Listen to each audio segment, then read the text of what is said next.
নমস্কার বন্ধুরা, আজ আমরা চলে এসেছি হুগলি জেলার পোলবা দাঁতপুর ব্লকের অন্তর্গত এক শান্ত সবুজ ঐতিহ্যভরা গ্রাম মহানাদে। শহরের কোলাহল থেকে একটু দূরে প্রকৃতির স্নিগ্ধ স্পর্শে ভরা এই গ্রাম যেন এক অন্য জগতের গল্প বলে। এখানে এলেই মনে হয় জীবন যেন একটু ধীরে চলে, বাতাসেও থাকে শান্তি, প্রকৃতির অপার সৌন্দর্য। মহানাদ মানেই সবুজের সমারোহ, গ্রামের চারিদিকে বিস্তীর্ণ ধানক্ষেত, তাল, খেজুর গাছের সারি, পুকুরের শান্ত জল আর কাঁচামাটির পথ, সব মিলিয়ে যেন এক ছবির মতো সুন্দর পরিবেশ। ভোরবেলা যখন সূর্যের প্রথম আলো ধান ক্ষেতের উপর পড়ে, তখন পুরো গ্রাম সোনালি রঙে ভরে ওঠে। পাখির কলতান, হালকা ঠান্ডা বাতাস আর মাটির গন্ধ, এই সব কিছু মিলিয়ে মহানাদের সকাল যেন এক অপূর্ব অনুভূতি। সন্ধ্যা নামলে গ্রামের পরিবেশ আরো অন্যরকম হয়ে ওঠে। পুকুরের জলে আকাশের লাল আভা পড়ে, দূরে কোথাও মন্দিরের ঘণ্টাধ্বনি ভেসে আসে। তখন মনে হয় যেন প্রকৃতি নিজেই এক শান্তির সুর বাজাচ্ছে। ইতিহাস ও আধ্যাত্মিকতার স্পর্শ মহানাদ শুধু প্রকৃতির সৌন্দর্যের জন্যই নয়, তার ধর্মীয় ঐতিহ্যের জন্য বিখ্যাত। নমস্কার বন্ধুরা, আমি আপনাদের বন্ধু আর কে, আর আজকে চলে এসেছি হুগলি জেলার পোলবা থানার অন্তর্গত মহানাদ অঞ্চলে। আর এই অঞ্চলে বিরাজ করছেন মা ব্রহ্মময়ী। এখন আমি দাঁড়িয়ে আছি মা ব্রহ্মময়ী কালী মন্দিরের সামনে। মন্দিরের গঠন দেখলেই বোঝা যায় এটি কতটা প্রাচীন ও ঐতিহাসিক। নবরত্ন শৈলীর এই মন্দিরটি প্রায় 84 ফুট উঁচু। মন্দিরের চারপাশে রয়েছে একাধিক শিব মন্দির। এখানে একটি বিশেষ নিয়ম আছে, প্রথমে ভগবান শিবের পুজো, তারপর মা কালীকে পুজো দেওয়া হয়। ভক্তদের বিশ্বাস, এভাবে পুজো দিলে মনের সব ইচ্ছা পূরণ হয়। এই গ্রামের অন্যতম আকর্ষণ হলো প্রাচীন মহানাদ ব্রহ্মময়ী মন্দির। এই মন্দির বহু বছরের পুরনো এবং স্থানীয় মানুষের কাছে অত্যন্ত পবিত্র। প্রতিদিন দূর দূরান্ত থেকে ভক্তরা এখানে আসেন মায়ের আশীর্বাদ নিতে। মন্দিরের চারপাশে যে শান্ত পরিবেশ, তা মনকে এক অদ্ভুত প্রশান্তিতে ভরে দেয়। মনে হয় যেন দেবীর কৃপায় পুরো গ্রামটাই আশীর্বাদে ভরা। আর আমার পিছনে আপনারা দেখছেন ব্রহ্মময়ী মন্দির। এই মন্দিরের আদলেই তৈরি হয়েছে দক্ষিণেশ্বরের মায়ের মন্দির।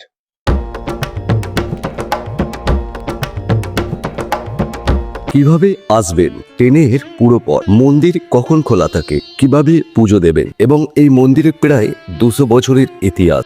আজ আমি এখানে বাইক নিয়ে এসেছি, তবে যারা ট্রেনে আসবেন তাদের জন্য পুরো পথ বলে দেব। চলুন তাহলে শুরু করা যাক আজকের এই সুন্দর ভ্রমণ মা ব্রহ্মময়ীর আশীর্বাদ নিয়ে।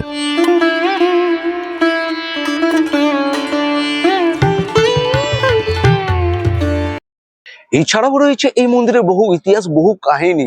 সবকিছু নিয়ে আজকে উপস্থিত হয়েছি আপনাদের বন্ধু আর কে। আর ভিডিওটি ভালো লাগলে অবশ্যই লাইক, সাবস্ক্রাইব এবং ফলো করতে ভুলবেন না।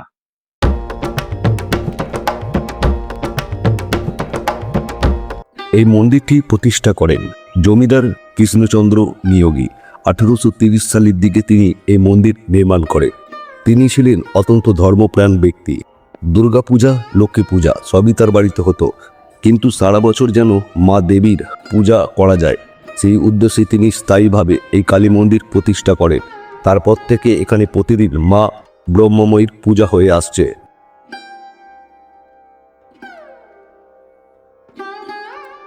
এখন আমি দাঁড়িয়ে আছি মা ব্রহ্মময়ী কালী মন্দিরের সামনে। মন্দিরের গঠন দেখলেই বোঝা যায় এটি কতটা প্রাচীন ও ঐতিহাসিক। নবরত্ন শৈলীর এই মন্দিরটি প্রায় 84 ফুট উঁচু। মন্দিরের চারপাশে রয়েছে একাধিক শিব মন্দির। এখানে একটি বিশেষ নিয়ম আছে, প্রথমে ভগবান শিবের পুজো, তারপর মা কালীকে পুজো দেওয়া হয়। ভক্তদের বিশ্বাস, এভাবে পুজো দিলে মনের সব ইচ্ছা পূরণ হয়। লোককথা অনুযায়ী এই মন্দিরে নাকি রানী রাসমণি দেবীর একটা সময় এসেছিলেন, আর এখানে এসে তিনি এই মন্দিরের পঞ্চরত্ন যে চূড়া বিশিষ্ট মন্দিরটি রয়েছে ওনার খুব ভালো লাগে। পরবর্তীকালে তিনি দক্ষিণেশ্বরে ঠিক এই মন্দিরের আদলেই তৈরি করান মা দক্ষিণাকালীর দক্ষিণেশ্বর মন্দিরটি।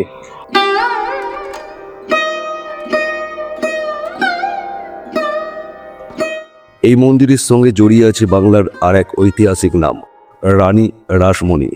জনশ্রুতি আছে দক্ষিণেশ্বর কালী মন্দির নির্মাণের আগে তিনি বিভিন্ন কালী মন্দির দর্শন করেছিলেন। সেই সময় তিনি মহানাদের এই ব্রহ্মময়ী কালী মন্দিরেও এসেছিলেন। মন্দিরের সৌন্দর্য ও স্থাপত্য দেখে তিনি খুবই মুগ্ধ হন।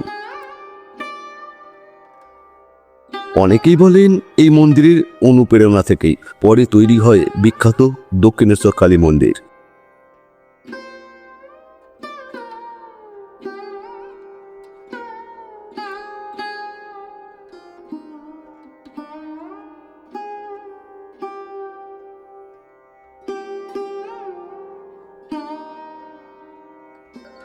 হাওড়া কিংবা বর্ধমান থেকে যারা এই মন্দির দর্শনে আসবেন, কিভাবে আসবেন, কোথা থেকে আসবেন? এই গ্রামের অন্যতম আকর্ষণ হলো প্রাচীন মহানাথ ব্রহ্মময় মন্দির।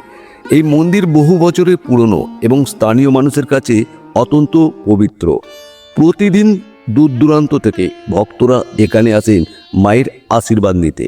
মন্দিরের চারপাশে যে শান্ত পরিবেশ তা মনকে এক অদ্ভুত প্রশান্তিতে ভরে দেয়। মনে হয় যেন দেবীর কৃপায় পুরো গ্রামটাই আশীর্বাদে ভরা। মহানাদের মানুষ খুবই সহজ সরল। এখানে এখনও গ্রামের ঐতিহ্য, সংস্কৃতি ও পারস্পরিক ভালোবাসা বেঁচে আছে।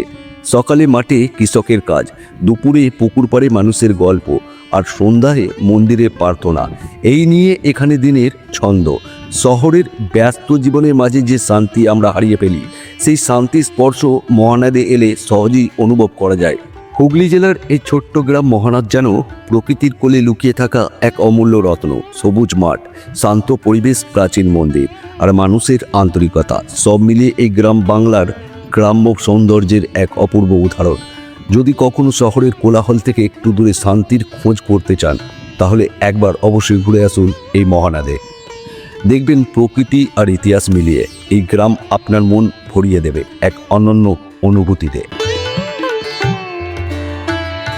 যদি আপনারা কলকাতা বা আশেপাশের এলাকা থেকে আসতে চান, তাহলে প্রথমে আসতে হবে হাওড়া রেলওয়ে স্টেশন। সেখান থেকে বর্ধমান মেল লাইনের ট্রেন ধরে নামতে হবে Pandua railway station. Pandua station থেকে মহানাদ গ্রামের দূরত্ব প্রায় 6 থেকে 7 কিলোমিটার। স্টেশন থেকে টোটো বা অটো খুব সহজেই পাওয়া যায়। গ্রামের রাস্তা দিয়ে যেতে যেতে চারপাশে সবুজ মাঠ, গাছপালা আর শান্ত প্রকৃতির মধ্যে দিয়ে ধীরে ধীরে পৌঁছে যাবেন এই ঐতিহাসিক মন্দিরে।